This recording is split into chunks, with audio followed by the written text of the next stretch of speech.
Hey everyone, welcome back to On Purpose, the number one health podcast in the world. Thanks to each and every single one of you that come back every week to listen, learn, and grow. I am so grateful to all of you that lend us your ears and your eyes every single week, because you're making this possible. Our On Purpose community is amazing. And community is something at the heart of what we're going to be speaking about today. Now, today's guest is someone that I've been connecting with, messaging with for maybe the last 3 years now. And we've been dying to be sitting in the same room so we can actually have this conversation. I can't tell you how excited I am. And I've been talking to her for literally just a few moments, and I'm already excited for you. I'm talking about none other than actress and entrepreneur Alexis Ren. Alexis, thanks for being here. Thank you so much. That was so cool hearing that. Being here, like sitting in this chair with you and listening to that introduction. I'm so honored to be here. Actually, I've been thinking about it this whole week. Like, I've looked literally from like 18 up until now, I've looked up to you and the people that you've attracted into your life, and then to be one of those people you've attracted. My heart's like, thank you. That is so sweet, honestly, because when I found out that you were going to come on the podcast and that we connected and I wanted you to come on, the fact that you wanted to come on, to me, it was amazing, honestly, because we used to live in the same building. Yes. And we used to bump into each other in the gym all the time, and used to bump into my wife. I'd just be like, hi, I love you. And you just bump into my wife in the elevator all the time. I was like, nice sweater. Yeah, and you just, I've also been following your journey, and you probably didn't even know that. No, I had no idea. And I've been following your journey, and I've been so, honestly, and I mean this from the bottom of my heart, been so blown away by your activism and advocacy for mental health awareness. Thank you. Your work for women's empowerment, the beautiful community that you just launched last year called We Are Warriors, which we're going to talk about today. Yes. Like, your work is so beyond what many know. And I'm so glad that I get to sit down to help you share that story, because I really think that, and I felt it only today, you just have this amazing energy that surrounds you wherever you go. And so I want you to know that. Thank you so much. I feel like one of the things I do is I like spread myself like very thin, because I feel like I'm sure a lot of people can relate to this. There's like so many different lives I want to live that I just dabble, and then I don't give like. This year I've been like, let's just focus on one thing at a time. I'm like, that's kind of like what my team is saying. And so I'm like, I'm focusing on one thing at a time. But there's a, like, as you know, as if you've been following my journey, I have just so many different passions and loves. And I also like there's just so much to fix here. I'm like, oh my God. Like, the second I was like, looked around, because you know how like you're kind of in your head, and then at one point you're just like, like you're like early 20s, like, whoa. I was like, if you don't feel you have a purpose, I can point out 5, like, right, like there is so much that like just needs service and help. And I almost felt paralyzed when I like first saw how many, well, one, like on the mental health aspect, just like our relationship with our parents, and like how that stems, and how we just continue this weird cycle, and how can I help break these cycles so we can create like new beliefs, new patterns, and help heal, especially for females in general, because we've been suppressed, but just in all aspects of what are healthy relationships, what is normal, because the normal we've been living is not healthy. So what is the new normal, right? So it's just like going into those subjects.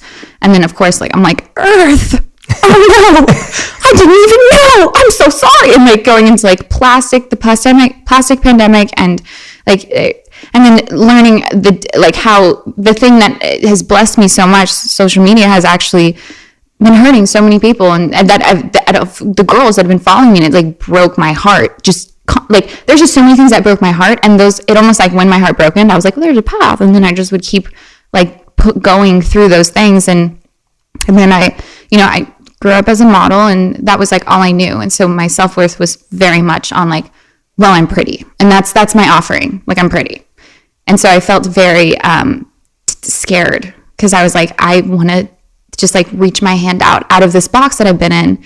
And there was a lot of people being like, why does she have anything to say about any of these topics? But I was like, can we all just talk about them then? So like, it's okay, because there's just a lot. And then it was almost like I would just like step, kind of like a mermaid coming out to like, just like stepping, like I can turn I can speak on different things. And so just finding my way through the puzzle. My god sister always says this, and I believe it. She says there's no problem, only puzzle pieces, and like just trying to figure out what goes where. That's been like a series of the last couple of years. Been very interesting. I love that. We're going to talk about each and every one of those after, because you just shared so much with us. And I want to thank you for just your vulnerability across the whole time. Like, you've always never been scared of just diving into what your heart cares about. Mm-hmm. And I think that's beautiful to see. But let's start with, what was Alexis's first passion ever?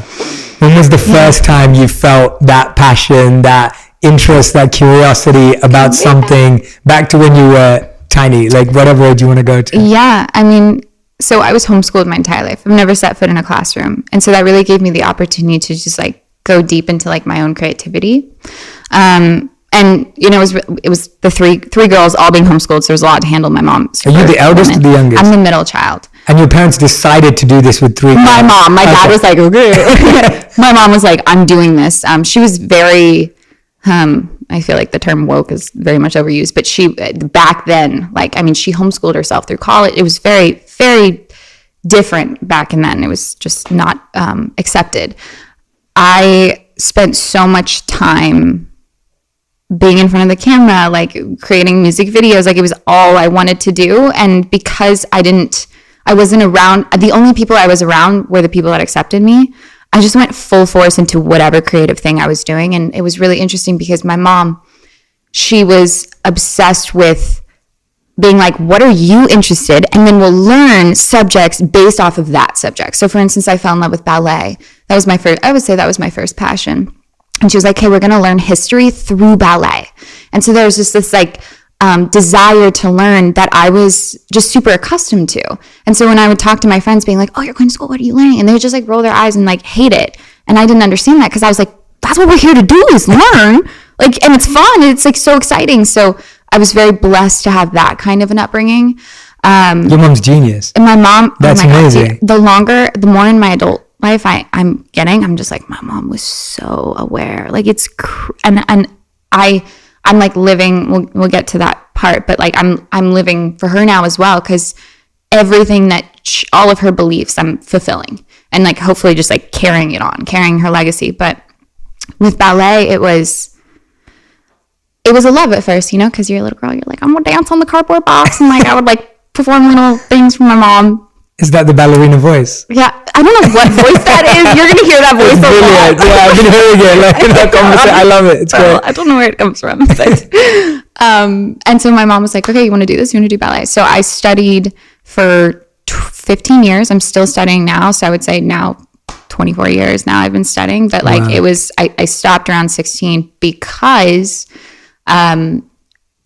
I mean, first of all, just shout out to ballet, because if anyone who is a dancer is watching this, like you guys know the type of work ethic that you're taught. We also know the trauma that you're given. So it's almost like a wand and then a sword at the same like edges, because my work ethic is out of this world. All I know is how to put 100% of myself in, and that's what ballet taught me. I had this really strict Russian teacher, Yuri, shout out Yuri,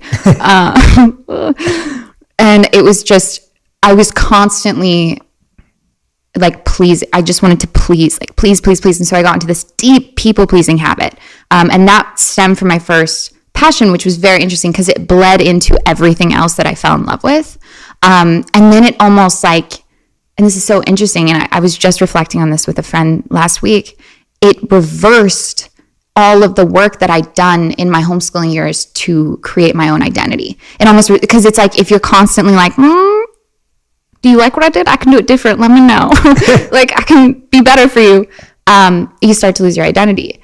And so that happened so deeply to the point in ballet that I still remember the first moment where I was in ballet class. And it was just, I was at a breaking point. Because one, I think around the age of 16, 15, you can kind of tell whether or not you'll be accepted into like a company or something by just the way your body is made. And my hips were never that flexible. And I would always like just hurt myself to try and get myself there. And it just never worked. So one time in class, my teacher was just like, just grabbed my leg and threw it to the back and was like, no, and like yelled at me so hard. And my Like something in you. He threw, I was on the bar and he just took my leg and threw it to the back and he was like, no, Alexi, no. And it just broke my heart because I was just like, I can't do this anymore. I love ballet so much, but I can't, this is like ruining me. And so it was very interesting because right at that moment where I was like, I don't think that ballet is for me on the level that I wanted, modeling, I was scouted like literally like within a year and a half before I quit ballet. And then that was a new path that I was like, I can do this. Like I can smile and like, like I can, this is really fun. And I remember I got signed first time. How old were you when you first got signed? 14.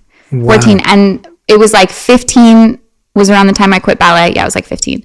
And then my agency was like, so do you want to go live in Tokyo for 6 months to a year by yourself? I was like, sure. Like my mom was like, well, I raised you, so sure. Like if I can't trust you, then I don't trust myself. And just like gives you an idea of how amazing of a mother she was. So it was like, it almost went, to bring this all back around, my passions, I grew up so quickly from all of my, it was just like, you're an adult world, you're living on your own, you're an adult world. So by the time I was 16, I already felt like I was an adult. Yeah. An adult. And it felt amazing. I was like, Mom, everything's amazing. Like I'm doing all the things that you wanted. Like here's a new dishwasher. Like I got you. Like whatever. And so I felt on top of the world. Around 16, I was like, finally got my life. Like it just was working out so beautifully. I was working every day. And I was like, and not to go through my whole life story, but this is kind of an important story moment. We're here for it. When I think it was Mother's Day, 2014, my mom collapsed on the floor. And I was like, we didn't know what was wrong with her. Me and my sister was like, I don't know what's wrong with her. We got my mom to the hospital. And the next day they were like, she has terminal cancer. She's going to die in like a couple days. And we were like, what? And like, I think anyone knows, like, especially females with their mothers, like she was my first reflection. So like, I didn't understand. I mean, you don't understand death at that age. You're just like, I'm too close to beginning of life to understand death. And that was crazy. So I think that almost, because she ended up passing away. Well, she refused all cancer treatment. She's holistic. She was a holistic health nutritionist. So she like refused everything. Everyone was like, you're not going through chemo. And she was like, that's going to kill everything in me. Like, no, which I love her for that. She was just so powerful. And she was so stuck on her beliefs. And I mean, they said she was only going to live 2 weeks. She ended up living another like 6 to 8 months. Wow. So that's like, I was like, I got to give it to you, Mom. Like that's amazing. And so I got to learn how to live life without her while she was still there almost, because she was like in bed. But I didn't quite understand how much I would lose myself from losing her. And that was like, I think it was like on top of the people pleasing aspect in each steps in my career, and then losing that reflection of just everything I wanted to be. I almost had to like start again. It was weird. I still remember like being in my car parking lot, just like having this whole breakdown, being like, I have no idea who I am anymore. Like this is crazy. And so, yeah, I just like went on a rant tangent, but that was like, I think a defining moment in like 1, who I wanted to be, 2, how I wanted to serve. And then 3, how do I break the boxes that people put me in? Because my mom was so good at breaking boxes. She was like, oh, you think college is the only way? Nope. Like, oh, you think like Western medicine's the only way? Nope. Like, and so it was just, that inspired me to like go down all of the paths that I'm currently now creating. So it was like crazy. Sorry, that was a really long tangent. No, it wasn't at all. Thank you so much for sharing that. Like, thank you for sharing that, honestly. What's coming out of my mouth? I don't know. Because at 14, you're obviously not making sense of it in that way. At 14, it is the most heartbreaking thing that can happen to anyone at any age. Crazy. But to have it at such a young age and defining age, and then losing yourself, where do you think that took you at that time? Today, it's obviously taking you to some beautiful, wonderful things, which we'll get onto. But at that time, you've mentioned the people-pleasing mentality a few times. it comes from trying to impress your ballet teacher. Where does that then take you? And how does that affect your modeling? Because that's the next stage, right? Yeah, I think with the people pleasing thing, it's almost like turning it around and being like, now how can I harness this for myself, right? Because I know how hard I work. Now, can I not work for that? Can I work for me? So like that was like the switch. And I've always found, and I was literally talking about this last night, but I believe, and I hope I can state this correctly, but how low you go is how high you'll go. And I keep seeing that in life. Like whenever like I hit like a low, like just patch, I'm just like, oh, do you own me? Like, what are you gonna do to like make this up? Like, let's go. And then of course it'll launch me into a next pad. So at the time I didn't realize that. But I do think like the reason, like going through the passing of my mom and everything was, I literally just looked, it's her wedding ring. But it was the reason I got launched into such like a fast, like blessed, like completely blessed life, was because he was like, okay, just wait, I got you, like I got you. And now I can almost like with everything I've done, and like especially with We Are Warriors, like that community was the manifestation. Like that's something my mom would have created, right? Because when I went on, because it was modeling, and then social media started coming up, and I just remember photos of me when I was very, very young, 15, going viral on the internet, and I didn't understand it. And I was working full time as a model. I didn't really understand what was going on. Tell us about that experience. Yeah, that was great. I mean, I was just so happy. I was like, I'm working e-com 9 hours a day. It's outside bag. Like I was just like, I was living like my dream, because I was financially independent. I could help my mom out. Like everything was going amazing. And then on top of it, I was getting this like this attention that I never thought I would get. And so there was, it was, I think 2013 or 14, and then 2015 hit. And that was interesting because I went through my mom passing like publicly. So that was like, I think the first understanding that the second you share your vulnerabilities, it's almost like it's setting you free. That's why I always, whenever I go on interviews, I'm just like, can I think new thoughts here? Because I would like that. I love thinking new thoughts. I don't like repeating, I hate preparation. It like scares me. I'm just like, no, it's going to ruin whatever's meant to happen. I so agree. I say that all the time. I hope I help you do that today, but that's the same for me. If I'm ever being interviewed, I'm like, I want to say stuff that I've never said before. Exactly. Like, that's what excites me. It's like, can this be self-discovery? It's like you're in a room with a friend and you're just like, I just thought of something. Yeah. What if? Like, that's my I love that. Yeah. favorite. Well, please go there. Go on any tangent you want to go. Let's see what will come out. Yeah. But yeah, so it was the modeling, and then social media came along.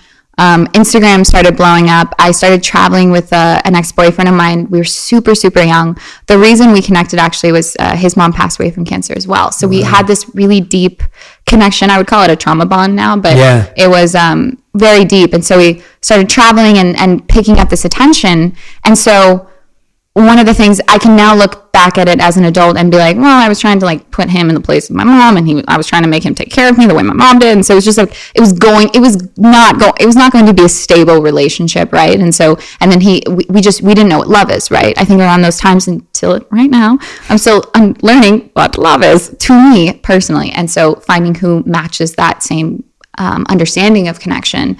So that was crazy, because I was trying to replace my mom with a guy, and then it blowing up in the public eye. And so I remember like we like posted this video, and then the next day it was like all over the news, and I was just like, what is happening? Like, I don't understand. And then people were like, we're calling them influencers, and I was like, what does that even mean? I didn't understand, because I was like, I've been a model my whole life.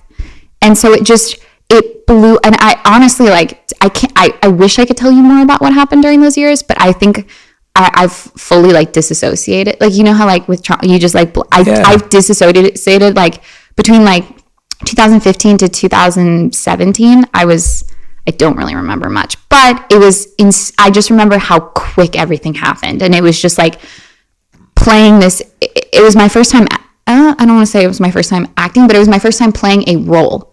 And I was like, this is interesting, because I feel a lot of pressure to be this perfect thing all the time, when in fact I was actually the complete opposite. And that's why I manifested this character I was playing online, because I wanted to be her so bad, because I was a rag. And I came to a moment where like the relationship wasn't going well. The traveling was too much on my body because we would spend like 3 days in one place and hop around. Like, it was just like the most insane, filled up a passport in like 2 years.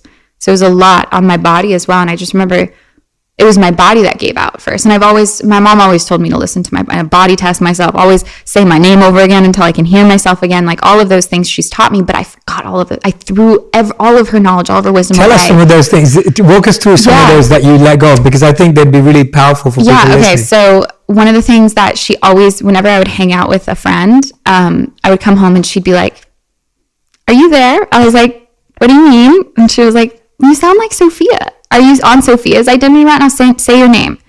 And so I would say Alexis. And she's like, "Say your full name." So I'd say my full name. And I'd keep saying it until I'd hear my voice drop like back into my identity. And then she'd body test me and she'd say, "I am Alexis." And she'd push me down, and it just kept getting stronger. I do this with supplements as well. When I'm holding a supplement, I'll hold it down and press it down to see if my body likes it or whatever it is.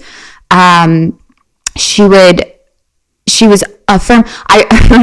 She would play The Secret in the minivan whenever we'd like go on our errands, and I'm just like, "What is this? I don't understand." And she'd be like, "We have magic, honey." And I was like, "What?" Yeah. And so I was like, "I want to manifest something." And at the time, I'm like 12, being like, "I want to manifest a red ball." And so I like spent 3 weeks trying to manifest this red ball. This is still like my favorite manifestation story ever, but like I still think it's like my best accomplishment in manifestation because it was so like specific. I knew exactly what it felt. I knew what it looked like. I didn't know where it was going to be, but I just knew I was going to find it. And 3-4 weeks later, I found it at the park, and I was just like, "Mom!" I like freaked out. I was like, "Mom, this is the ball." She was like, "What ball?" I was like, "The ball. I felt mad when you said that we have magic powers." So that was weird. I love that. So yeah, it was That's awesome. She was always just planting these like seeds of, she would never tell me what it was. She would just have me question whether or not that felt good to me, like the truth itself. She was like, "How do you feel about us having, powers beyond just our hands?" And I was like, "That sounds amazing." Yeah. And she was like, "All right, well then that could be a possibility. Like, why don't you try? Like, why don't we practice this together?" So it was almost like I was like, we were like partners. So she was like my friend, I would say, more so than a mother, which I wanted to replicate within all of my relationships, all of my friendships. Like, that was like, she was so powerful in that way. But yeah, no. Amazing. Yeah. Sorry, you were telling us. I don't know what I was saying. You said that at that time you let go of all of these things that your mom had taught you. And that's why I wanted to say that. So yeah, so just like let it go. I didn't believe in magic anymore. I didn't like, it was I like saying magic better than law of attraction because I feel like that's been like overused, but I'm like, magic. Yeah, I like magic. Yeah, magic is way more fun. So I got to the point where my body failed on me. And so I got super sick. I remember I was bedridden for like 3 weeks, and I had an amazing support system. And obviously we all know how special like our support system is. And I didn't see them at the time because I was just in this relationship. I was traveling, but they were always on the sidelines, like my god sister and my sisters and like my godmothers. I have so many godmothers. It's like actually crazy. And I'm so blessed. It's just like, "Oh, are you my mommy?" Like literally, like I'm just like, I love, shout out guys. You know who you are. But they slowly, the second they saw that my ears, because my mom would always say, she was like, if someone's not ready to hear you, don't bother trying to speak to them. And so they finally kind of came around and were like, "Are you ready to listen?" I was like, "I'm ready," because I was like in bed. And that's when I started to really like, I went through like we ended the relationship, and then I went through this crazy, I would say, healing journey. It was almost like, how would I explain it? Like, I took myself through my own like retreat, I would say. Like I had things I would do every morning. Like I would journal, like take out the trash, just journal every morning, like get out all of my thoughts, see what my patterns were that created my identity, and see then what patterns I wanted to hold on to or let go of. And so that was a lot. And then at the same time, I was like, I want to go deep into this modeling thing. Like I want to do this. I want to finally do what I've always wanted to do. I felt like I got sidetracked with so much traveling and it was exhausting me. And I felt like I was living in someone else's dream. Like I wanted to do this. And so I went deep into modeling and I was like super excited. I did Sports Illustrated and like all these amazing things. But there was but my mental health was getting worse. And I was like, what is happening? I don't understand. Like, Alexis, I almost felt like embarrassed. I was like, what? Alexis, everything is happening. Why are you a wreck? Like, I was trying to hide it constantly with even my closest friends, because I was like, this doesn't make sense, and this is like actually ridiculous, and I'm being dramatic, so I need to stop. To the point where my god sister Allie, Allie, she was like, I think she was like, you need to come to Hawaii. You need to come to Hawaii, and you need to get out of Hollywood. You just need to like get out of this thing that's so attracted to the essence of you that is not all of you. Like, I want you to fall in love with all of you. And so I went to Hawaii and actually lived there for 9 months. And that was when I really went, like, it was so hard. Like, self-healing is not fun. No. It is not. No, everyone's like, the 5-minute journal. Like, how do you feel today? Yeah. Great. Like, no. Like, I'm just like, wow. I ended up falling in love with poetry because I would just like get so deep into, one, the pain, that I would almost find, I would get a high. This is weird. I'm sure artists and poets know this, but like you get like a high off of like seeing a pain in you that can be told in a way that everyone can, and you're just like, yes. What? Yes. What? Like, and so I just like wrote, and I was like in the jungle. I would just spend all day meditating. Like my sister would make me like go to a tree and scream at a tree, and like just going through the whole thing to almost like she said to me one time, she was like, it's like an onion. She was like, we just have to take off all the layers that were put onto you, like from literally the moment you got here. She's like, I'm not just talking about like what you think is your trauma. She's like, I'm talking about everything, because no matter what, it's like we get here in life and we're just like perfect. We're pure, just experience. We're just here for the moment, and then slowly but surely we start getting like, well, this is how we should feel about this is how we should feel about this is what happens when we do this is our idea of love, and like it just goes. So we went so deep into the healing to where I almost felt like a clean slate again. And the second that I felt that, Dancing with the Stars called me, and they were like, you should come back to LA. And I was like, what? It always happens like that. Like, as soon as you're doing your deepest healing, you get this like huge opportunity. Yeah. Exactly. And I was like, I don't know if I want to do that. And I was very uncertain, because I'm always very wary when it comes to reality TV, because you know they can just like change things, and say things differently, like so intensely, to the point where I'm just like, that wasn't even me. But I remember one of the books I read, Simon Sinek, he was talking about the why. And I was like, well, if I can just have a why with everything I do, then I don't have to be worried about the outcome, because I had my intention. And I remember it being one of my mom's favorite show on the planet. And I was like, and so I went back to LA and did the show. And that was like crazy. I got to dedicate a dance to her, which was insane. And like, I was just there for the experience. I honestly, to be honest, I actually didn't want to win. I mean, you get wrapped up in the competition, but I was like, I don't want to win. I just like. But I love that you did it because it was for your mom. Like your mom loved the show. Yeah, it was so fun. I got to dance for her, and it was just like that was a crazy experience. So it's almost like, and this is what I kept seeing. And around this time, I was questioning, what do I want to be for the world? This was around the time where I was like peeking my head out, being like, I don't have to. Can I offer more to this world than just the way I look? Because they keep telling me that's all I have, but like maybe I have more. Did you really feel that people would just, you felt that people's response was that that's all you have? Was that very like, was that like a visceral feeling? Cyberbullying is like a real thing. Really, it's had tell us about that, because I think that you're someone obviously who's stood up for so many important causes. Like you're saying now, you've had cyberbullying, trolling, comment sections, whatever it may be. Tell us a bit about what you experienced and then how you found your way through it. And I get that it's an ongoing thing. Yeah, no, for sure. I mean, it was really helpful when I started to self-reflect, because then I could just see the pain that people were inflicting onto me. And I was like, it's almost like, if you're pretty, you can't be smart, you can't have, because it's too much. And then you're too much of a threat. And then it's like, that scares. And it was just like, it made me sad. So at first it hurt me, because I was like, they're right. Like I would believe them. I'd be like, they're right. Like I should just, stay in my lane. And then after a while, I was just like, no, the only way, and this is what I've been coming to learn with the community, is like the only way I can authentically help you is to be. That is, I can't preach to you. I can't teach you.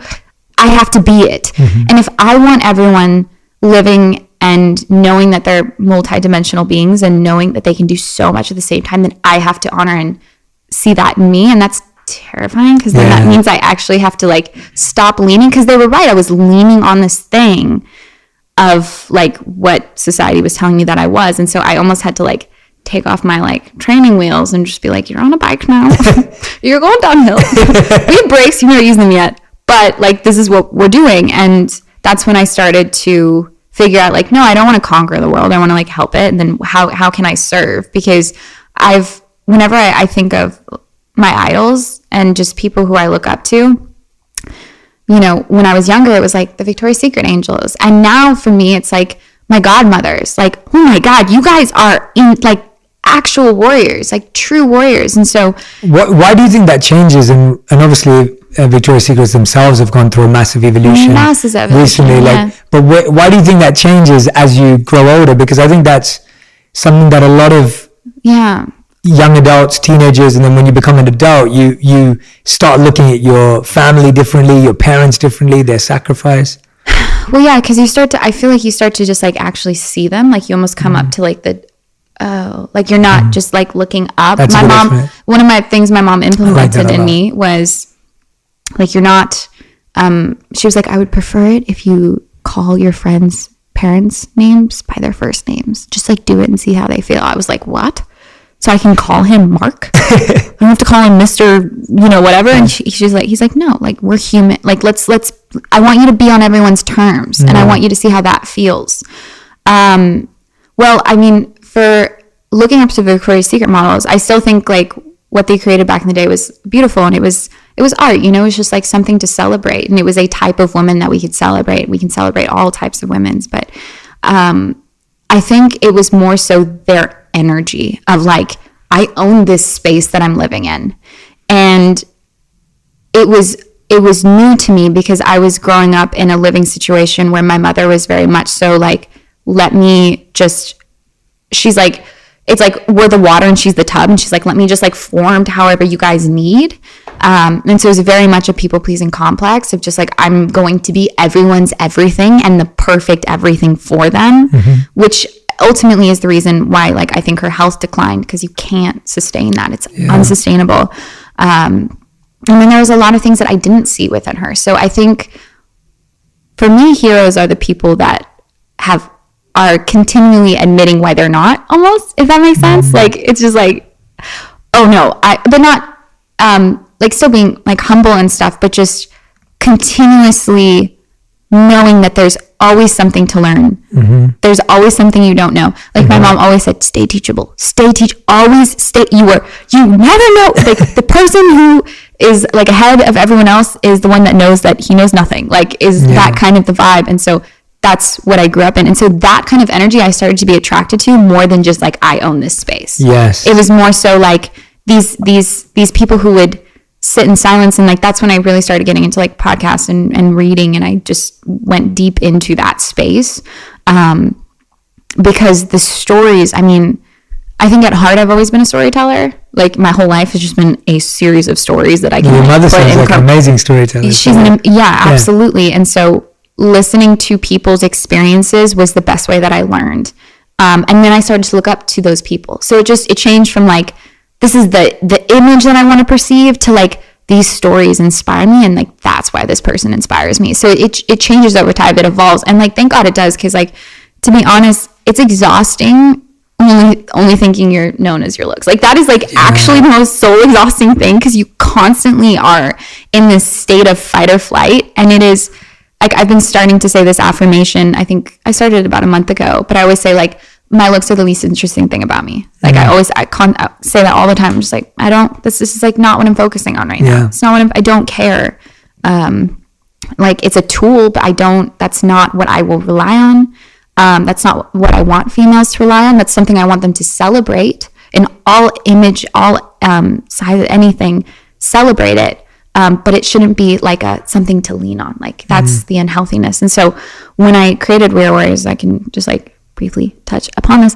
When I created, I think around 2018, I still have it in my notes. It was really weird. I was like scrolling through my notes one day and I went all the way to like 2017. And it literally said in a sentence, I want to create a community that I can talk to and help evolve like once a week. And then also like in all of my like intentions of my notes, it was like, I want to help evolve human consciousness. That was like one of them. And it was just like, whoa, like I had no idea what I was saying. Like notes are powerful, you guys. Notes. Apple Notes has all the best ideas in the world of anyone in there. I know, you never look back. You're just like, this is gold, and you never look back. But like when you do, like you guys, after this, go through your notes. Like, like go through your notes. Like go through your notes. I agree. They're crazy because you'll see one, like things that you manifest that you didn't even realize, and then two, just parts of yourself that you're like, I'm pretty cool. Like, oh, like I didn't know I said that, you know? So that was like the first, I think, manifestation of the company. And growing up like in the fashion industry, I felt very like everyone was like, you could create this brand or you could create this clothing, and then but like my love for the environment, I was like, we don't need another bikini brand. Like this does not feel in alignment. Like this is not. So how can I create something that is meaningful, that does have a promise, but the company itself is the promise. Like it's not like a brand having a promise. And so I knew from being homeschooled that the education system is, you know, I would love to help reconstruct that or take that down completely. But just saying. We'll work on it. Yeah, we'll work on it together. We need to work on it because it's so outdated and not the tools that you will need. And it breaks my heart seeing, I think I was, 19, 20, I was seeing all my friends come out of college or drop out of college being like, well, that was a waste of time. And I'm like, that's heartbreaking to me. That is absolutely heartbreaking to me. And like, how can we fix this? Yeah, it's like 18 years of your life. In your prime life. I was like, you can learn at any point in your life, but you're only going to be 18 once. And so it's like experience, I would say experience more than be in a classroom, and it breaks my heart. And so I knew that I wanted to help on that level. I just didn't know what, I didn't know how. After like telling my story on Dancing with the Stars, I was like, storytelling. This is so much more me than anything I've experienced before. And then what is versions of storytelling? And I was like, oh, acting. And the reason I never fell into acting is because I'm born and raised in LA. And so just like being here, I'm just like, well, do I want to be like everyone else? You know, like it was everyone else was doing it. And so I wanted to go against the grain, like as if modeling was going against the grain. But like in my head, it was. You're the rebel. Yeah, I was the rebel. But I didn't realize how much I loved storytelling. And acting is very interesting. It's like it's a tool. It's used to either get closer to yourself or farther away from yourself. And I love the idea of finding myself in characters, because like we really are, we're a blank slate and then we build our identities and we're like, this is me. And so it's like the way Jim Carrey perceives it, I truly do perceive it as well. I'm just like, I'm so excited to like find new parts of myself in this character. And so I fall in love with it really quickly. And so that's when I was like, oh my God, why didn't I think of, and so I went on to acting and I was so excited and everything was going so well. Booked my first film and then everyone was like, hey, so there's this thing that's, people are calling it COVID. I was like, what is happening? Yeah. And I was on set for my film and everything got shut down. Like I was in Oklahoma City and they were like, we have to shut down everything. I went to New York just to like go there for a second. It was a ghost town. I was like, I've never seen this. And I'm sure everyone knows what I'm talking about, so we don't have to go deep into it, but it was crazy. And I was tripped out and I was mortified. And I'm sure mortified. I was mortified. I was so sad. Yeah. Because I'm sure a lot of people felt this, like things were moving and like things were moving, and girls my age, 21, 22, 23, we're like at our stage where we're like young adults and like people were graduating. Like things are moving and like we're starting to really understand our career, and that's truly what I felt. And then everything just stopped. And I was so sad. And then at the time I was also going through a breakup. So it was just like this horrible, like I have nothing to distract myself from the pain of this lesson. And then also you have to let go of something that you now have fallen in love with. So it was like two things I fell in love with that I had to let go of. And I was like, oh, never easy. God, yeah. And the global pandemic around that. Yeah. And then it was like, I was texting are you guys okay? Yeah. Like, what's going on? So that was really crazy. And so my god sister, once again, was like, hey, you should come to Hawaii. Like, I'm here. Hawaii is your place. It's me and Hawaii have such an interesting relationship, because she's like, you ready to come home? I'm like, no, I don't know. I want to be here in Hollywood. And she's like, you need to remember. I'm like, no, I don't know. And so it was like that again. And so I felt that happening again. Yeah. And I was like, no, I just went through this in 2000. I don't want to do like a rebirth. Like, I don't want to go through any pain, even though I was already in pain and clearly I needed to go and fix some things and within myself. You got to say, yeah. And yes, I went back to Hawaii, and it was actually it was amazing, but in the beginning it was very hard because I basically had no idea what I was doing. No one did. I felt horrible because I was miserable, and yet I was in a beautiful place. So that was like, there was this guilt as well of not being able to enjoy it, and I didn't feel right complaining about any of it, but I was just in a lot of pain. And that's when I started to go back to if I'm feeling this way, like who else is feeling this way, and who else has been feeling this way for a very long time. And so We Are Warriors just kind of started. It's interesting. It started as a workout program. I was just like, I'm just going to create a workout program. But with this workout program, I'm going to be doing live calls every week with the girls to talk to them and keep updated with them. And the first live call, it was very much about the workout and stuff. And then the second live call, we just started kind of talking about like life and beliefs and experiences. And I saw the opportunity that I had. I mean, I had hundreds of girls on this live call, and I was like, this is the kind of change. And I think, and I've said this before, and I'll say it again because I believe it so much. We think impact is like so much about numbers and views. And if we don't have 1 million views on this video, it wasn't a success or whatever it was. But in retrospect, that kind of impact does not work at the same of having 30 girls on a live call, and I'm talking to them directly about their trauma and their experience. Like that, I know for a fact, and like, not to get in my head myself, but like, it's just so powerful and profound. It's deep. It's real. Yeah, it's depth. Yeah, it's real. And like, substance. I know that my conversations with that girl is going to help them be a better friend, a better mother, a better, like everything. Because I'm helping change their fundamental beliefs and helping them work through their trauma. And so I didn't know that I could even do that. But because I went through my mom, because I went through all these things, I can look at pain as pain and be like, now how do we want to approach this? What's the story you're telling with the pain?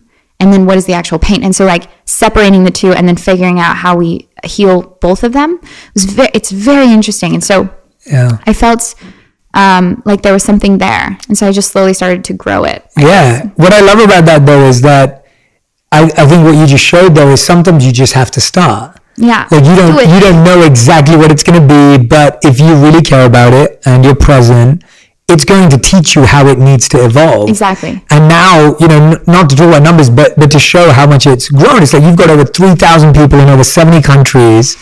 It's crazy. It's amazing. Congratulations. Amazing. Thank you so much. When you first told me about that, and I remember seeing the articles in Forbes and just seeing the coverage, and I was just thinking, this is amazing. Like, this is so special.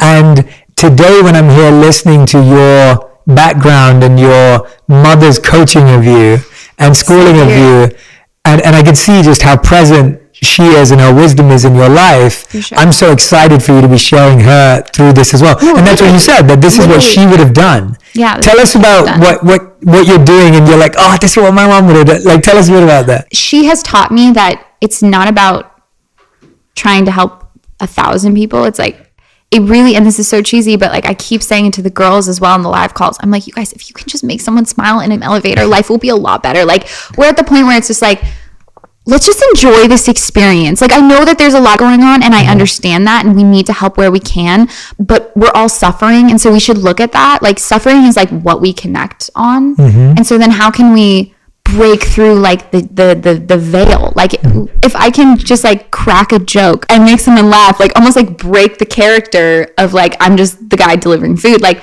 that's so healing. And it's like having it on, it's like you're fueling people up. So it's almost like you can be chargers for these people, like you can. And so I am being chargers for the girls so that they can go out and then be chargers for everyone else. And so that's one of the things my mom implemented, and she was the best listener on the planet. Tell us about the community more. Like, tell me a bit about, like, you know, what are the ways in which We Are Warriors is helping the community? What kind of sessions do you have online? What are the kind of themes and topics? What are the format and structure? Because I'd love for our listeners to get involved. Yeah. And I'd love for them to have an opportunity to hear about it from you.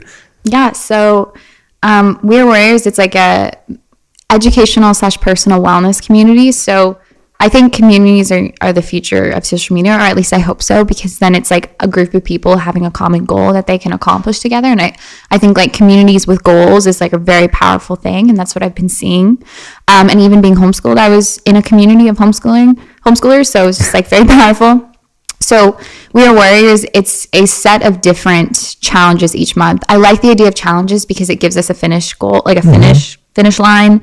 And it's exciting.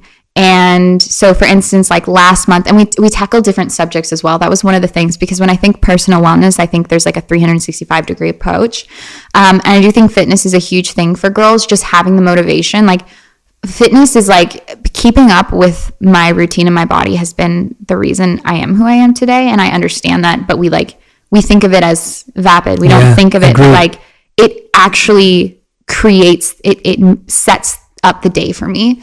And so creating a community where the girls could do that together was very special. So, but then I wanted to like expand on that. So like in April, we had Nicole Lappin for the finance challenge to talk about like taxes and stuff. So I just wanted to take girls through courses that I know will help them, that are actually going to help them. And it's almost like filling the gaps of the education system. Like whether it is talking about like, we'll have a whole month on mental health. We have right now we're in beauty month right now, where I have like one of the top skincare women in the world. And she's like here having live calls with these girls, talking to them and coaching through them. And then for me, I can tackle more of like the spiritual aspect of like, well, why is this manifesting on your cheek? Let's look at that. And like having those deeper conversations where we can really tackle every essence. Cause I realized it was like, it doesn't matter if you work out every day. Cause if you hate yourself, it's almost like there's a huge wall in between you and your goal. And so it has to be both. You have to have the manifestation with the physical action. And so I'm just testing that with different subjects. I want to have an environmental month where we have like different people come on to talk about things that are going on in the planet. Not something too overwhelming, because what happened to me, I went deep into the plastic pandemic and I almost got paralyzed. Like, tell us about that. Like, how can you get so involved in something that actually paralyzes you? Because it's just that bad. Like I read, I think, over 10 books in the course of a couple months about plastic and kind of like what's happening and how we're basically finding it in pregnant lady and their placentas now because of the microplastics, and we eat a credit card a week. And like, it's so scary that I didn't know, I couldn't even be me. I couldn't even be happy because all I saw was that. I was like, okay, well, maybe that's not the approach, because what happens is like you paralyze and then you just want to forget about it. And so I want to like slowly like ease them in, not so much about the facts, because the facts are really hard to take in. Yes, we'll talk about facts, but it's more of like, what are the little things that we can do? What brand can we bring along that backs this, that can partner it, and then we can all just kind of get better together. Like, is the vibe for me is like, let's just get better little by little together. Like, it has to be together though, because what I've seen with the girls is like, and what's cool about the community is like they host their own live calls too. Like I'm not like, if a girl, for instance, we have one girl who's going to law school, and she's like, anybody who like wants to learn about like law and has conversations, and so they'll have conversations. So it's almost like I didn't want the community to feel like they're looking at experts. The goal is that they find their inner expert, and then they can kind of like shine in their own live call. And that's when I've seen the most transformation, because they can actually put it to practice. Absolutely. Which like I don't see school does for many people.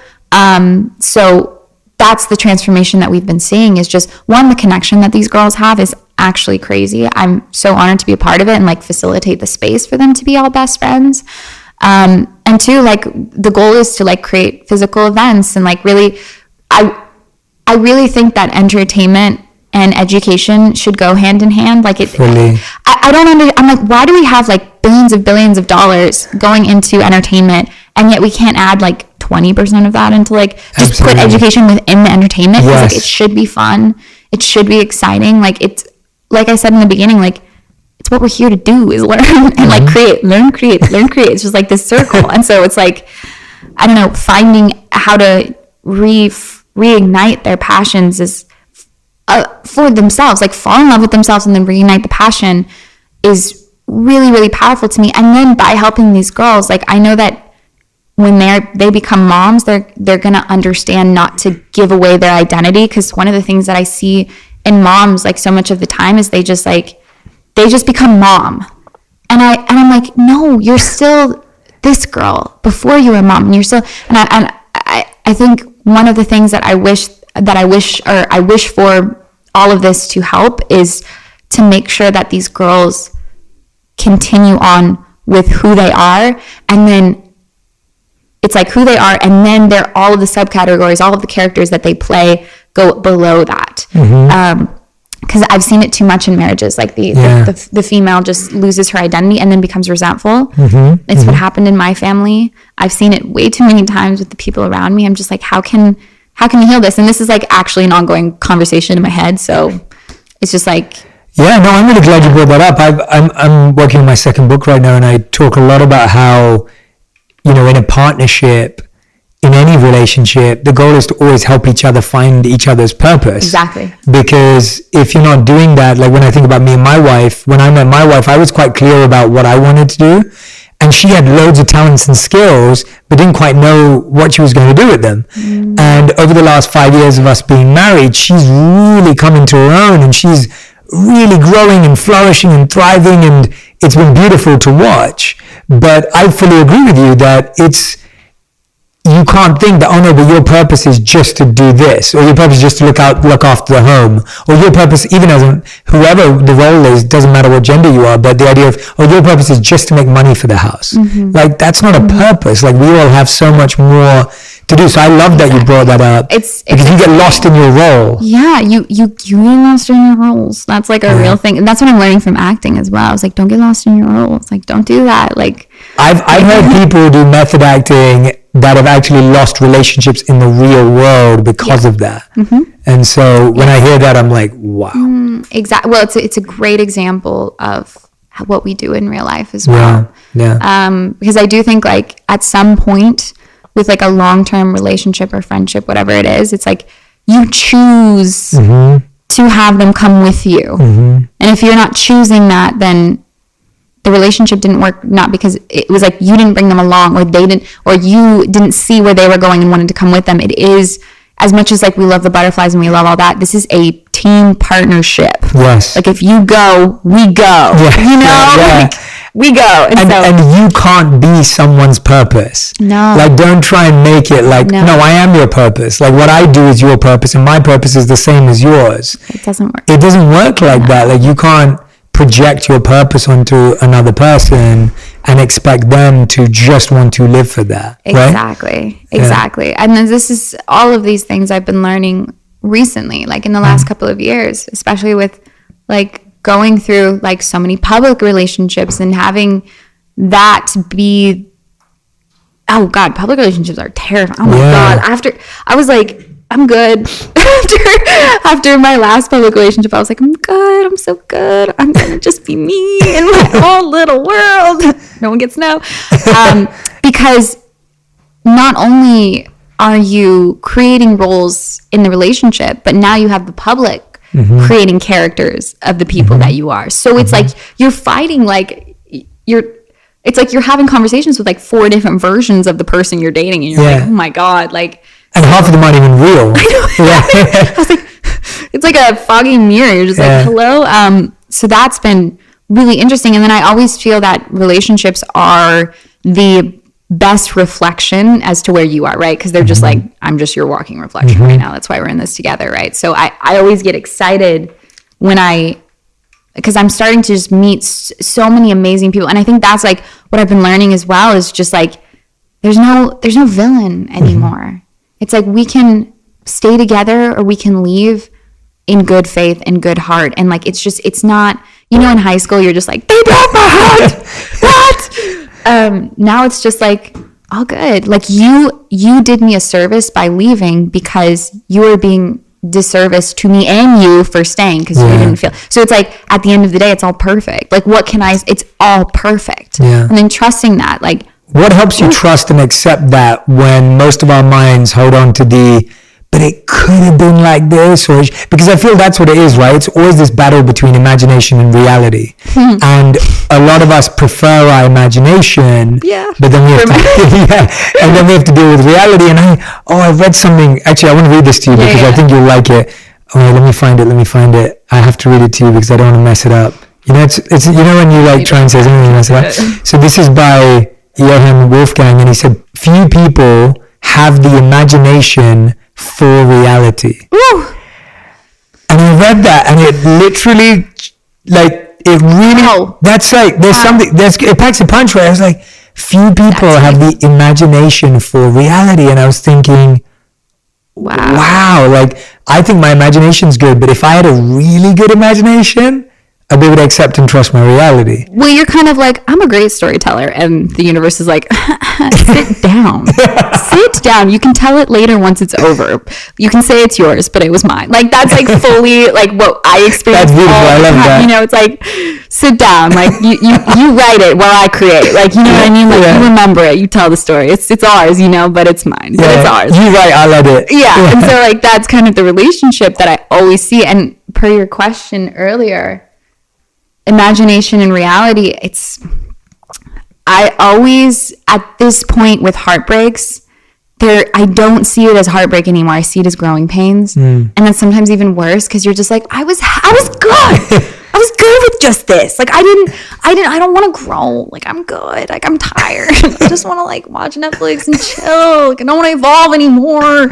Even though I like just got here in retrospect, but like it's still. And so if I look at it as growing pains, and then, you know, because we're all artists. And so what I'll do now, and it's actually so intoxicating, is I'll write poetry, I'll write music based off of the experience. I mean, we know all of the biggest artists in the world are like, let me tell you about my heartbreak. And then they blow up because of that. And I'm just like, that's in all of us. And so every single time that I have a new experience of heartbreak or just not working out or whatever it is, I'm like, there is gold in this pain. There's gold in this pain, and I cannot wait to get it out. I'm just like, woo!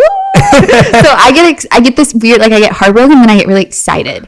So, and it goes back and forth. It's almost, and I always tell people, I'm like, when someone leaves your life, it's okay to feel like you're grieving a death because the character that they played in your life is not there anymore. And so you are grieving someone that's no longer there. Like, you are, like, when I get broken up with someone I truly love and I'm crying and I'm in that space, it is very similar pain to when I lost my mom. And so, like, I always reassure, anytime, like, my girlfriend comes to me and she's like crying and sobbing, I'm just like, this shit is valid. Don't worry. Like, feel it. Like, feel it because you lost a character that you thought was in this season, but it's not. And like, you thought he was going to be your season finale. He's not, but it's all good. There's a season 60, there's a season 40. Like, you know, there's so many seasons in your life. So it's just coming back to, so if he wasn't meant to be here, then what I attracted was more parts of myself. I became more me because he came into my life. And that is the biggest blessing I could have ever asked for. Like, I am a product of everyone that I've dated. And I've fallen in love with them. And then those parts that I fall in love with, I took them for myself. And so I'm getting to the point now where I don't grieve it anymore because I'm like, well, the person that I was in love with, I became. And so that's so interesting how, even if that person wasn't there, the parts that you thought you fell in love with, like, how powerful it is. Like, relationships always fascinate me because I've always been a relationship girl, and seeing how much people grow after relationships, it's like, I mean, you guys have ever seen, like, Don't Break a Girl's Heart? You know what I mean? Like, it happened. I just watched my sister do this, and I'm just like, ooh, she's gonna be so good after this. Like, I'm so excited. Like, I get so excited for her because, like, I love it. Like, girls get hotter. Like, it's just like, it's such a vibe. I get so excited because it's almost like the fire. It's like, it breaks your heart open so you can light fire. And I'm just like, yes, like, let's go. So it sucks. It always sucks.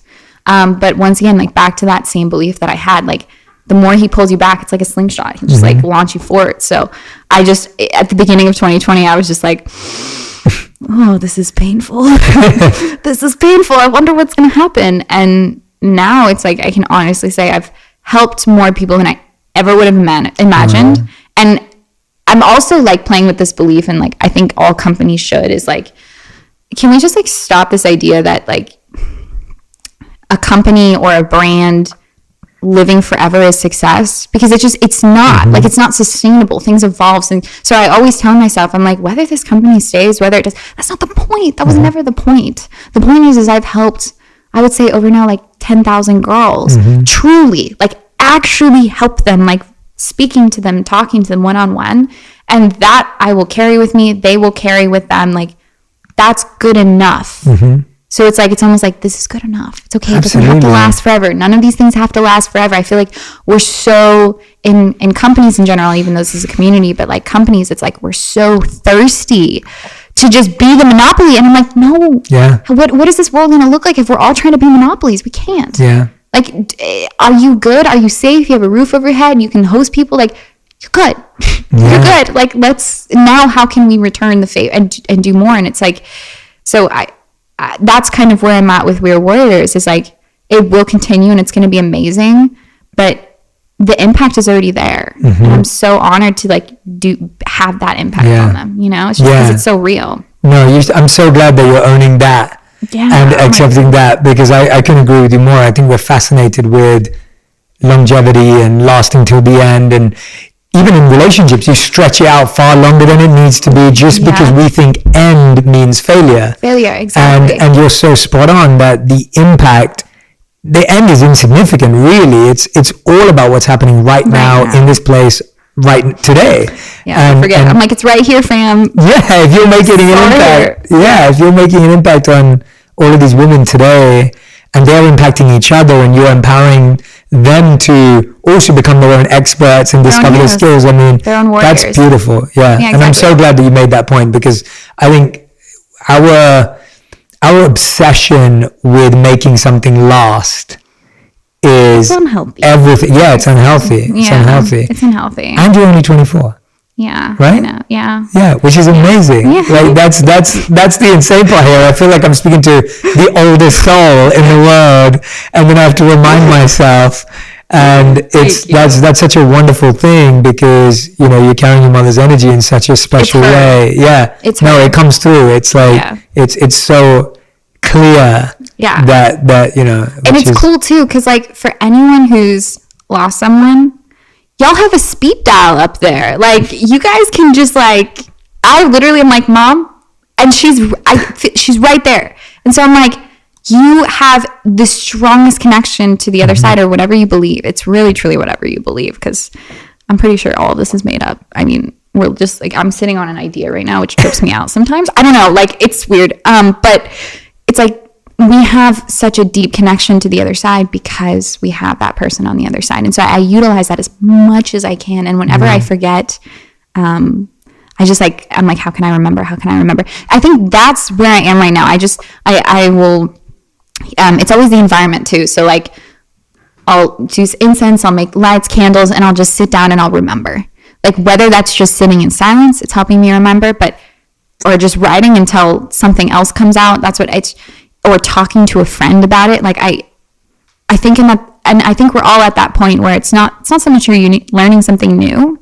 It's almost you're just remembering what was already there on top of everything else, per what my sister said about the onions, and just unraveling it. And so it's constantly coming back to that. But like, I still suffer. Like, we all suffer. Like, it's all good. It's all good. It's all Definitely. Good. Yeah. How have you got through that? You know, you talked about this earlier, and I think you've experienced this, like and I love what you said, because we were connecting on this beforehand, and I sometimes feel the same way, because I thought I was going to be a monk, and that's literally what I built up. So before that, I had so many passions, but my parenting was ignore the passion, do the safe thing. And so my passions were music, my passions were spoken word, and my passion was philosophy. Do you still write spoken word? I do, yeah. It's such a passion for me, and I feel like a lot of my videos and a lot of my content is still wordplay and has so much. I still use this spoken word in a different way today. Exactly. And so that's so much a part of my life, but it was like do the safe thing. And so I was studying business, and I thought I'd be an investment banker or a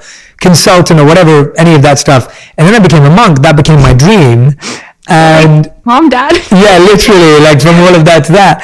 But even letting go of that, I would say I'm most myself in what I do today. Yeah. And being a monk was part of that, but it's not all of me.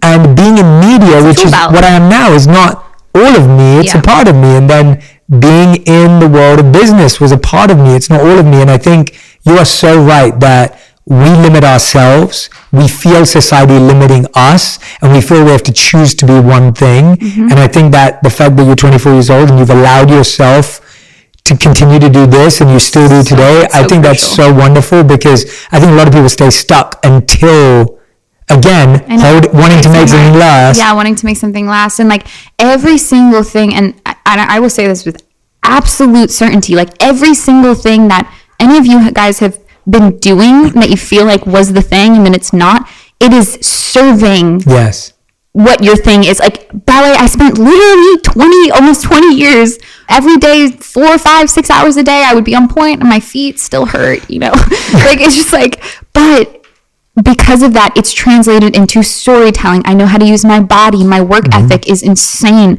I understand. I know how to take direction. I know how to feel when I move. Like it is literally serviced me in everything I've done. And so it's almost just like being okay with letting it go, but then you don't actually let it go. It's always there. That's the thing. It's like, it's always there serving you. Yeah. And so that's how I feel with pretty much everything I do. Another thing my mom said is like, she goes, just be passionately curious, because put so much pressure on us. So my mom would always just be like, just be curious.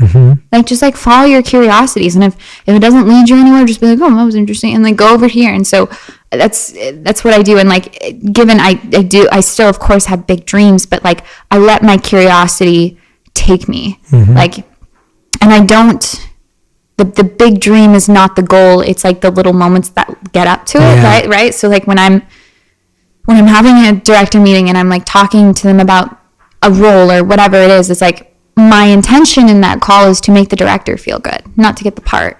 So just like having those little indirect of like the curiosity. Wow, that's such a huge thing you just dropped. Yeah, that's a huge thing. It's who you are. It's who all of us are. It's like if you can stop going, well, this is my goal, to like my intention. I think intentions are actually the most underrated, most powerful things I've ever, like I still learn about how we have an intention 24/7 with everything single thing we do. We just like, sometimes we're aware of it, sometimes we're not. And so when you can put an intention on something before you do it, it's crazy how powerful it is. So it's like, I always make sure, because at the end of the day, and this is kind of what we're all looking for, I think even more so than the diploma, than the thing and than the degree, is someone that we connect to, someone that we feel close to, someone that we almost feel like we've already met before. Like that essence comes from the intention of making that person feel connected, not from, I hope I'm right for this, I hope I'm this. And so like whenever I hire for my company, that's my intention. I was like, I don't care where you went to college. Like, why would I care? Why would I care? Like, I care about who you are. Like, what's your intention? Like, how are you going to be fun to work with? Like, are we going to, because ideally I want you to be in this for the long run. And so do I want to be talking to you for the next 5 to 10 years? Like, what does that look like? And so having that perspective on when it comes to jobs, when it comes to, it means anything ever, is like the human connection should go first, no matter what, no matter how bad you want it. Like the human connection is first. That's actually been the best like magic trick my mom taught me, because it's like it always provides what I need and then what the other person needs. So for instance, I was like very excited for this role that I almost got a couple weeks ago. I was very excited. I won't say any names. And he was so sweet, and we were talking, we were having such a good time, and I really understood the character, and it was really great. But then, you know, because I'm not very experienced in the space, he was like, we're going to choose someone else. And I was like, that's completely fine. But then I was sitting in meditation and I had this urge to write him an email. And I didn't know why, because my goal wasn't necessarily to get the part. I just almost felt like the connection of me and him wasn't finished. And so I just sent him a thank you. And I was like, thank you so much for speaking, giving me your time, like learning about me, because who I am matters, because you need to get to know if I fit the care, like all of these things. And because of that, it almost solidified our relationship. But that wasn't my intention. My intention was just like, this isn't over. I don't know why. And I'm just going to sit down and see. So like listening to, almost like letting it overpower whether or not what happened. It's like, if you don't feel like it's finished, like go in there with the intention that you want to just solidify the mirror that you guys are reflecting towards each other, as opposed to like the opportunity that's kind of on the sidelines. Yeah. So that's been a huge tool. It's like actually like probably the reason I'm here, to be honest. So shout out Tool. Shout out Tool, did you say? I love that. Today I've discovered how funny you are, which is great, which is really awesome. So I love that. We're going to have so many memes made out of this interview for you. There's going to be so many great ones. Alexis, is there something that I haven't asked you about that's like on your mind? And you're like, I have to share this. I want to say this before we go into the final 5, but I want to know if there's anything that you're feeling intuitively as you are. Just thank you so much. Like, actually, thank you so much. I'm going to get teary-eyed just like saying it, but thank you. I feel like, I don't know, it was weird. Like, once I finally solidified this podcast with you, something like clicked inside of me, and I was like, oh, like I am becoming the person I want to be. And like, and so just like, thank you for showing that to me, because it really, just thank you. I just like, words they're not it right now. So, but thank you. Yeah. So just, that's it. That's all I have to say. I love that. That means the world to me. And I'm hoping that synergy and synchronicity continues. And, you know, this is the beginning of a great friendship. So that's my hope. I really believe that, honestly, the podcast for me has either been a place where I had a lot of relationships offline that people didn't know the types of conversations we were having. And so the podcast was a great way of me sharing, hey, I'm really good friends with the person. This is what we talk about. Yeah. And I want everyone to hear it. And then it's also been the opposite, where it's been like, here's someone I'm really interested to get to know. And I wanted to start a friendship. And so it's like perfect. Yeah. And so the podcast for me has been so much more than, and it's what you're saying about a community, more than a company or a brand. Like, the podcast for me is not a show. Like, that's not the point of it. Like, it's a way I can get to know humans that I'm interested in or I find interesting, and help people learn about them. So actually I should be thanking you because, you know, I think sitting down with you today has just completely blown my mind and opened up my mind to just so many possibilities as to how someone who's navigated so many stressful situations. And I think the closer you get to it, the more you realize how hard it is. So when I was a young kid, and I grew up in London, I knew no one in the entertainment industry. I was not in LA or Hollywood. Everyone in my area was, you know, not going off to work in anything to do with the world I'm in now. Yeah. And because of that, you look at people and you go, oh, well, life must be easy for you. You guys have money. You guys have fame. You guys are attractive. Life, why are you complaining? Right? And as I've got closer to the industry, closer to people that I coach, that I work with, clients of mine, I've only just had more compassion for everyone. Both the people that are like me sitting back there judging, and then both the people who are in the situation, because I just realized we're all just feeling some type of pain. And the more we can rise to that point without judgment, the better it's going to be for us, because we can evolve together. Yeah, if we expect anyone who's successful to be always happy, then what we're saying is, when I become successful, I have to always be happy. And that pressure is just right back on us. It's interesting how that works. And it's almost like, anything that we direct outwards is an exact manifestation of what's going to happen inside of us. And so we have to be so careful with our words. Like, why do you think they call it spelling? Spells. Like, I'm like, wow. That's good. I've not heard that before. I like that. That's good. The words are like, I am oh my God. When I hear girls say like, I am ugly or I'm just like, no, no, like you can, no, I refuse to let you say that about yourself, because you would never say that about your daughter. You would never say that about your friend. And so it truly is like having these honest conversations with anyone at any level has been eye-opening to me. And that's one of the reasons why I've always loved the podcast so much, because I got to actually just see the person and not the characters that I see them play in life. So that's really, it's really inspiring. And then also knowing that pain happens on any level. Like pain is pain, you know, like me losing someone from a breakup is just as painful as me losing my mom to death. And I was like, that was weird. I was like, and you almost feel guilty, or like you feel like, can I feel that? Do I allow myself to? So it's like, yeah, validating on any level, because that's actually what connects us as well. And I almost feel like until we have, the goal right now is to connect at every level of being human. And then from there, I mean, I'm pretty sure like an evolution would happen, which would be really cool. That'd be really cool. I'd be like, whoa. Can you imagine if we had everyone at the same time be like, love? Yeah. Can you imagine? Like, that would be crazy. I'm sure you've like heard of those stories where like, they have like monks praying all at the same time, like 3,000 monks or whatever. And like the crime rates goes down in the city. I've definitely heard, I've seen studies on that before. Yeah, same. But just those kinds of scenarios would be like, I think that's what my work would ideally, my like heart work, I guess, is what it's there for, is to like have just more moments of like just people being in absolute like love. And even when I can facilitate, like we were talking about hosting and how like, it's like, why have the big house if you're not putting everyone in it, like hosting it? Like, why do I have a balcony? I'm not gonna do anything on it. Like, I'm gonna have all my friends like there and like host people. And like, why do I have more than one bedroom? So I can let my friends be there. And like just hosting and having that environment where like we come together and bring like real connection. It is so, it's helping the planet so much more than we know. I've got 2 more questions for you before we go into the final 5, because I've just, there's so many things I could talk to you about. The first question I wanted to ask you was around your passion for acting now. So, you know, what right now is making you so passionately curious about acting? What is it about roles? What is it about your development as an artist that connects you so much to acting? It's almost like proving to myself how many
different person or identities I can be. I think it's like I feel, even though I seem outgoing, I'm actually quite terrified all the time. And I would say I'm like an ambivert, like an in-between. But when it comes to acting, I don't have a choice. Like I have to show up as this person. If I'm nervous, like it doesn't matter. And like once I'm not thinking about lines, once I'm like in that state where I just like have it memorized to the heart and I can just be there, it's similar to flow state. I'm sure you've read I love flow state. Yeah, I love flow state. Flow state is the goal for everything, always. So it puts me in flow state, basically. There's no time. I don't remember. I'm not thinking about myself. I'm not thinking about my body. I'm just here. And like similar to the way, like when you surf, like you're on a wave, it's those like 30 seconds of just like, I blacked out. I wasn't even there. No, when you're saying that you can actually surf, so you've actually had that experience.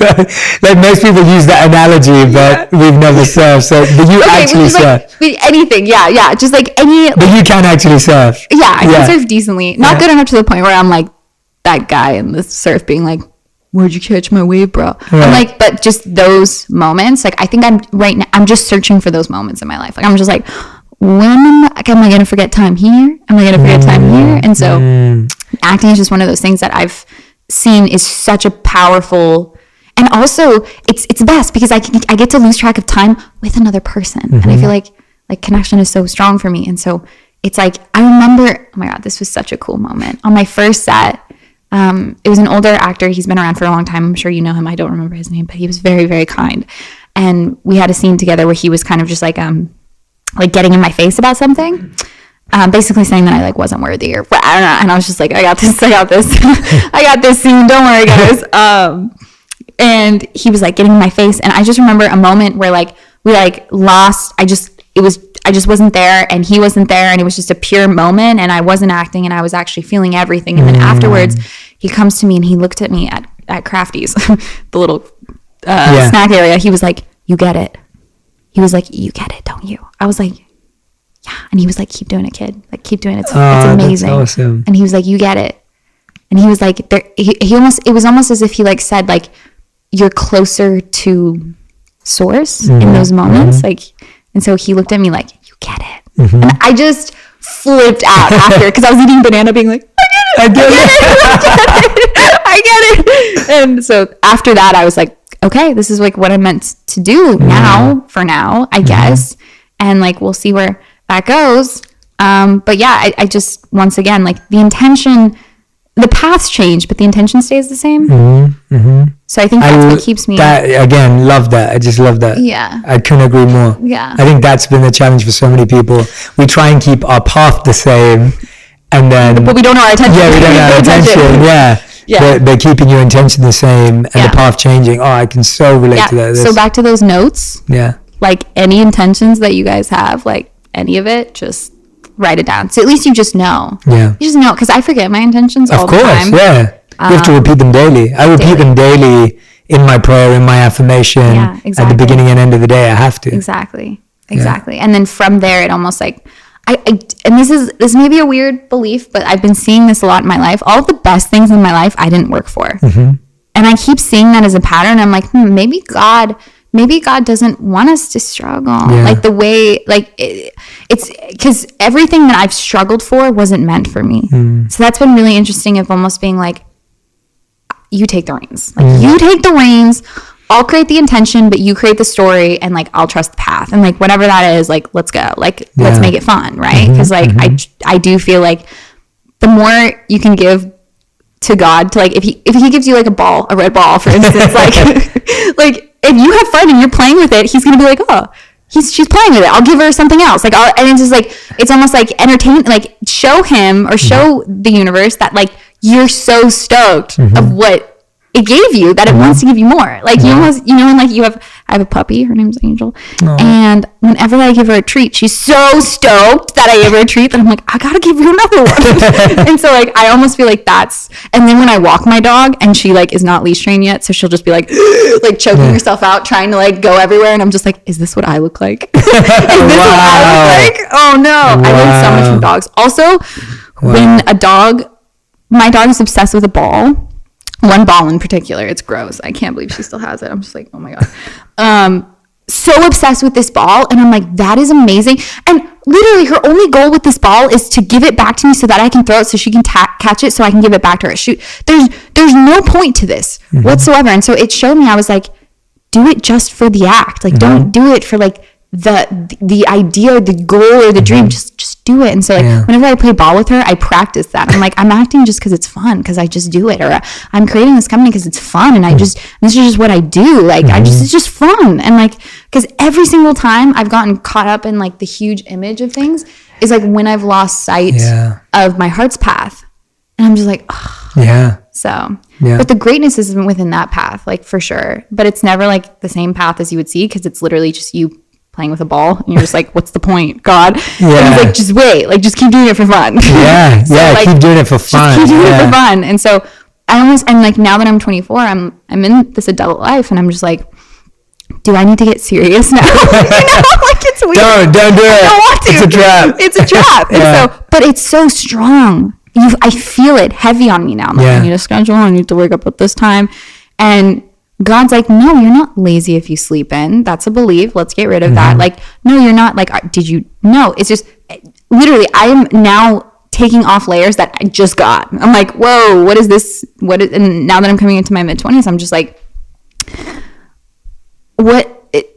is this not supposed to be fun anymore? Because like, that's what I've heard. And that's what I like see a lot of the times.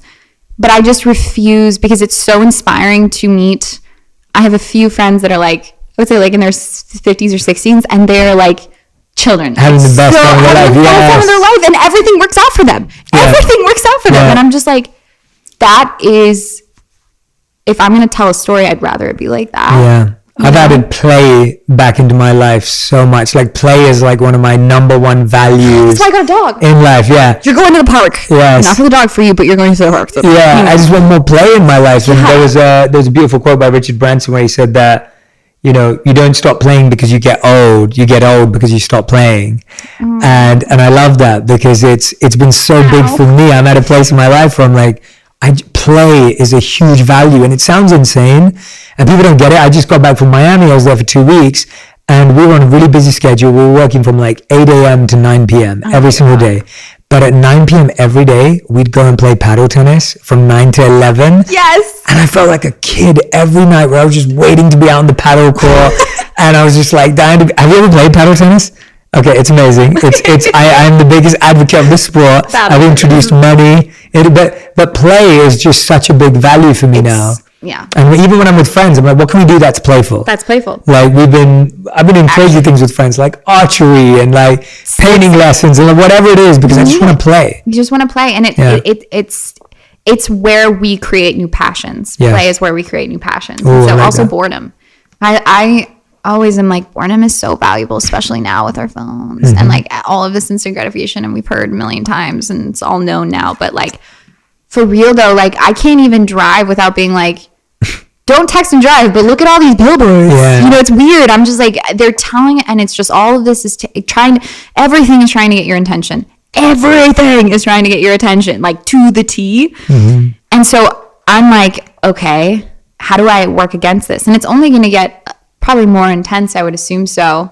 So that's like, literally, I'll say it again, that's why I got a dog. That's like fully why I got a dog. Because I was like, I need something I'm going to get bad news on the phone. I'm like, okay, bye. And then the dog's just like, you know, okay, here. So you know how like in any like Disney, like movie, like Pixar, whatever, there's always a sidekick. Yes.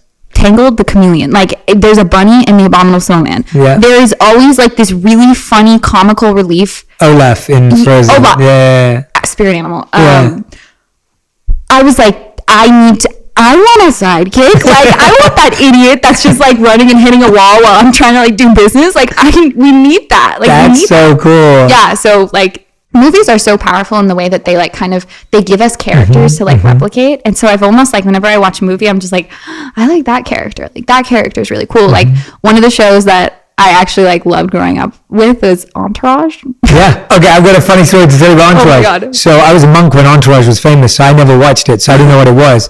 So my wife just made me watch Entourage, so we literally just finished it. It's one of the best shows ever. It's so amazing. Yeah. I would watch it. I would watch it again. I loved it. I literally just watched it this year. So. Exactly. And so it's like you have like the characters around you that are just like they're so needed, and you don't know why, but they're so needed. Like they're so important to the story, and that's how I look at all of my friends. I'm like, you guys are so like creating your show. Like is like in a healthy way, of course, because but it's taught me a lot. Like, as much as Hollywood is very toxic and dangerous in ways, but it's also a great way to get to understand how you want your life show to go. Like, it's just like, I can find parts of myself in different, like, have you watched Dave yet? No. Oh, no, I have watched it. I watched the first season, not the second. Gata? Yeah. I need a Gata in my life. Yeah. Like, he's so funny. I was just like, he's just like, he's there, always making jokes, always there, always holding it together, always holding strong. Like, you need that and sometimes it's you that's that person, but that really helps me just like understand the thing I'm doing. So, but the sidekick thing is like, actually, you guys, like, it really helps. Like, I can't tell you how many times where I'm like so upset, and then Angel like rolls over, it falls off the bed. Like, just I love it. The funniest thing. It's just amazing. I love it. All right, Alexis, I'm going to take you through our final 5. Okay. These are the fast 5s. You have to answer them in 1 word to 1 sentence maximum. That's all you can say. Okay. So you can use one. I didn't even read these. You can, no. You didn't read them. Yeah, no. You shouldn't. You shouldn't read them. Okay. Okay. So the first question, and I changed them on the day anyway. So it doesn't matter if you do read them because I just ask what I want to ask. Okay, let's go. Okay. So question number 1 is, what is the best advice you've ever received? I would just have to bring it back to what my mom said about being curious instead of passionate. It takes the edge off of so many, so much pressure. Yeah. It's just like, just be curious and stay teachable. Be curious and stay teachable. Awesome. Great answer. What's the worst advice you've ever received? Like, you can only, I'd say, like, you can only be one thing in a life. Is like, I've just been taught so much that, like, you're an accountant or you're a lawyer or you're, and now we're living in a world where it's like, you can be all of those things. You can be all of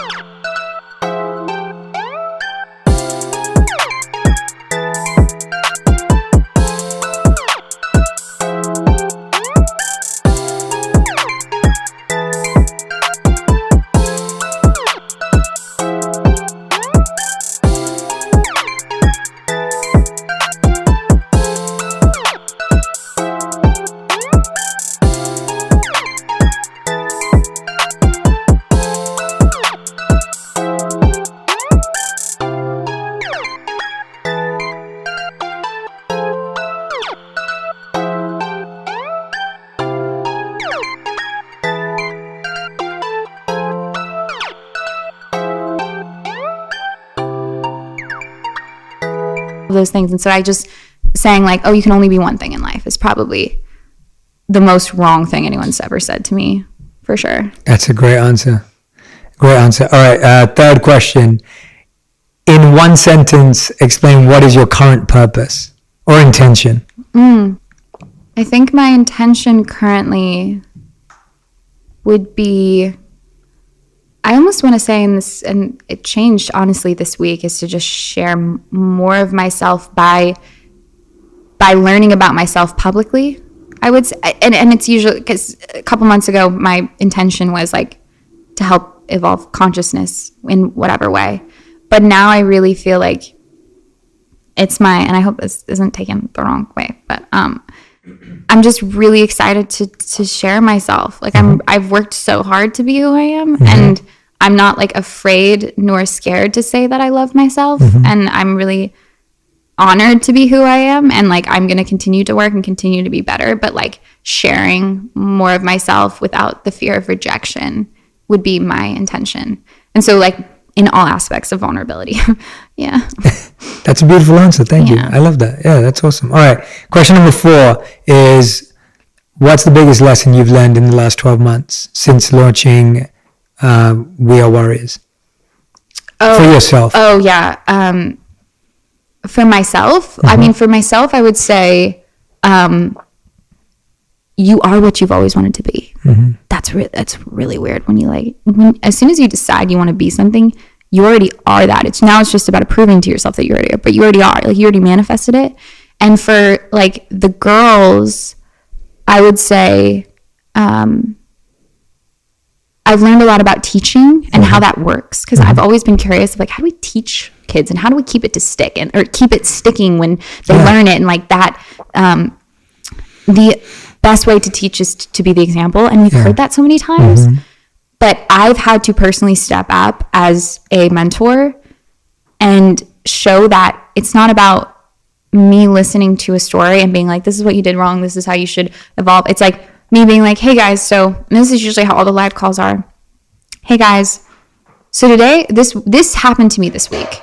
Let's talk about this subject of letting go, but knowing when to let go. And then ironically, every single girl in the live was like, I was feeling this way too this weekend. So there is this like innate connection of like, if you can grow from each lesson that happens the day or the day of, and then just like be present with the experience and then show education in that way, that's when you can help people evolve the quickest, I believe. Yeah. I think I'm just like at a speed thing, like let's evolve like quick. Yeah. So you have to be it.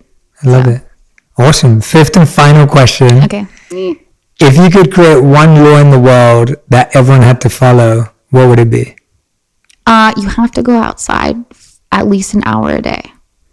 I think would be, because that's what I'm doing. In nature, barefoot, preferably. One, to just acknowledge it. Yeah. To acknowledge it. Yeah. And also to like grow a love for it, to like care, to see it. And it's also for your health. I mean, we're like, oh, why is our health declining? Like when we're eating fake food, we're watching fake things, we're, we don't have the best air anymore because of even plastic itself. Like there's a lot of things that we have to combat now. Our water is not that good. Like there's so many things that we find invisible, but it's like always there. And so making the most of it, even if it's go sit on a rock, talk to an ant. Like I've done very weird things when it comes to nature, but like it's very like. What's the weirdest thing you've ever done? I'm asking you this question. I'm breaking all my rules. What's the weirdest thing I've ever done? Well, one time I would talk to a tree for like an hour. So that was weird. That was like, I was very outside of my comfort zone. Do you ever do it when you're like doing something so weird you get goosebumps? And yeah, like, Alexis, for sure. Stop, like for sure. But you feel like it's activating something. Like whenever I get goosebumps, I'm like something's happening. Yeah. And so I pretended the tree was like Mother Nature. I mean, I guess it is. I didn't pretend, but I pretended it was like Pocahontas with the tree. Like that was like kind of what I was trying to go for. And I just like talked to it for, I would say about an hour, and it was the most like beautiful thing. It was also really cheesy and stupid, but it was, just having a conversation with nature herself was really cool. It's beautiful. Yeah. Everyone, Alexis Ren, that's your final 5 done. Everyone, if you want to go and join the We Are Warriors community, we're going to have the link in all of the descriptions. Wherever you're watching this, listening to this, please go and join the community.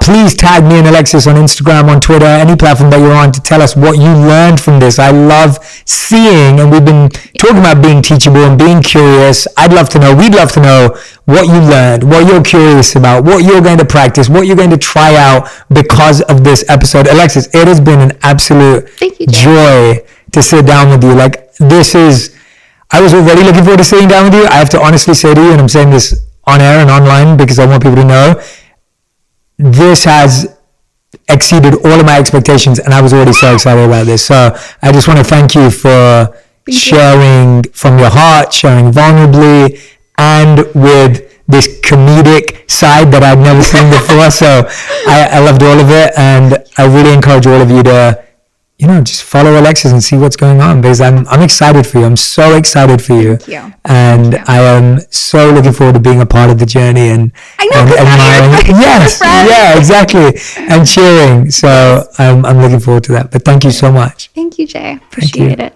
Just talking about forgetting time, we've been talking for 2 hours. Whoa, that's cool. See what I mean? Really, yeah. And I love that. I just want to leave that with everyone. That thing that Alexis said blew my mind. Like, it was really powerful. So she said something about, once again, there are 2 things now that I was saying there was one thing. There were actually lots of things. There were lots of things, but there were 2 things. There was golden pain. That really stuck with me. You said that. There was golden pain. And the second one was that, like, being passionate or being curious about something is when you forget time. Mm-hmm. And that's what we just did. Like, I literally looked down and I'm like, you've been here for